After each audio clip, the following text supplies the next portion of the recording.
በደን ጭፍጨፋም ሆነ በእንክብካቤ ማነስ የተጎሳቆሉ የመሬት ክፍሎችን አረንጓዴ የማልበስ ጥረቱም ህዝባዊ አንድነትን ባረጋገጠ መንገድ መካሄዱን ቀጥሏል። ይህም የአየር ንብረት ለውጥን ተከትሎ የሚከሰቱ መዘዞችን ለመቅረፍ ተግባር ተኮር የመፍትሄ እርምጃዎችን በቆራጥነት ተተገብር ዘንድ ምክንያት ሆኗል።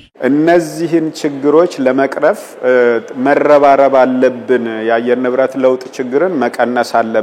የተፈጥሮ ሀብት መራቆትን ችግር መቀነስ አለብን ለሚለው ውይይት ኢትዮጵያ ተወያይ አገር ብቻ አይደለችም። ግንባር ቀደም ተወያይ ናት። ግንባር ቀደም ፖሊሲ አውጪ ናት። ለዓለም የሚሆኑ ለምሳሌ ሲአርጂን ከዚህ በፊት ስናስተዋውቅ ዓለም ላይ በጣም እንደ ኢምፖርታንት ፖሊሲ ትራንዛክሽን ተደርጎ ነው የተወሰደው። ነገር ግን ደግሞ እነዛን ፖሊሲዎቻችንንም መሬት ላይ ለመተግበርና ውጤት ለማምጣት ለምሳሌ ኢኒሺዬቲቭዎች ስንሰራ ነው የቆየነው። ከነዚህ ግራንድ ኢኒሺዬቲቭ ከሚባሉት ማለት ነው የአረንጓዴ አሻራ መርሃ ግብር አንዱ ነው። እንግዲህ የአረንጓዴ አሻራ መርሃ ግብሮች ለኢትዮጵያ ካስገኙት ዘርፈ ብዙ ጠቀሜታዎችን ባሻገር ለዓለም አቀፍ ቀውሶች ዋነኛ መንስኤ ለሆነው የአየር ንብረት ለውጥ ሁነኛ የመፍትሄ እርምጃ ተደርጎ ተቆጥሯል። ትሩፋቱም ዓለም አቀፋዊ ነውና ማበረታቻና እውቅናን አግኝቷል። ደንም እንዲሆን መኖም እንዲሆን የደን ውጤትም እንዲሆን እንደገና ደግሞ ስርዓተ ምህዳራችንንም እንዲያድስ ለወጣቶች ስራ እንዲፈጥር ለሴቶች ስራ እንዲፈጥር እነዚህ ለዓለም ቀውሶች ደግሞ ማለት ነው በተለይ ለአየር ንብረት ለውጥ ማስተሰረይ ማጣጣምም አስተዋጽኦ እንዲኖረው ከኢትዮጵያ የሚያለፈ ትሩፋት እንዲኖረው ተደርጎ የተቀረጸ መርሃ ግብር ነው። አስፈላጊ መረጃዎችን ሁሉ በተደጋጋሚ ስንጠየቅ ሰጠን።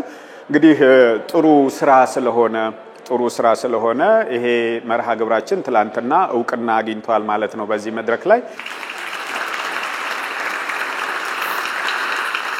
የልማት መርሃ ግብሩ ከዓለም አቀፋዊ አበርክቶ ባሻገር ቆራጥ የአመራር ሂደቱ ምርጥ የዘላቂ ደን ልማት አያያዝና አጠቃቀም በሚል ዘርፍ እውቅናን ያገኝ ዘንድ ምክንያት ሆኗል። ከፍ ባለ መጠን ህዝባዊ ቅቡልነትና ተሳትፎ የተረጋገጠበት የልማት ስራ መሆኑም የዓለም የምግብና እርሻ ድርጅት ፋኦ በተምሳሌነት የቀረበ የትጋት ፍሬ ነው። የአረንጓዴ አሻራ መርሃ ግብር በተለይ ብዙ ገንዘብ ለሌላቸው ብዙ ፋይናንስ ለሌላቸው አገሮች ለታዳጊ አገሮች እንደ ሞዴል እንዲሆን ያደረገው አንዱ የህዝባችን ተሳትፎ ነው። እኛ አረንጓዴ አሻራ መርሃ ግብርን ምንም እንኳን የዛሬ 7 ዓመት በክቡር ጠቅላይ ሚኒስትሩ ቢጀመርና ሳቸው ስፒር ሄድ ያረጉት በየአመቱ በከፍተኛ ደረጃ በከፍተኛ ኢንጌጅመንት እና ክትትል የተመራ ቢሆንም ግን ፍሮም ግራውንድ አፕ ነው ከታች ነው ወደ ላይ የገነባ ነው የመጣ ነው። የፖለቲካል ሊደርሺፑ የተቋማት ኢንጌጅመንቱ ይሄ ኮኦርዲኔሽኑ አንድ ነገር ሆኖ ነገር ግን አረንጓዴ አሻራ መርሃ ግብር የዜጎች መርሃ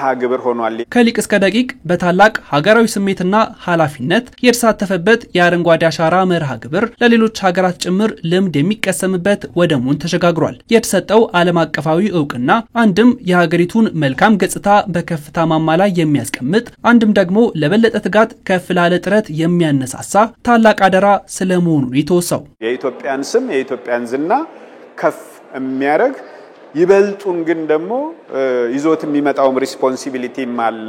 አብረን የተቀበልነው ሌላ ኃላፊነትም አለ።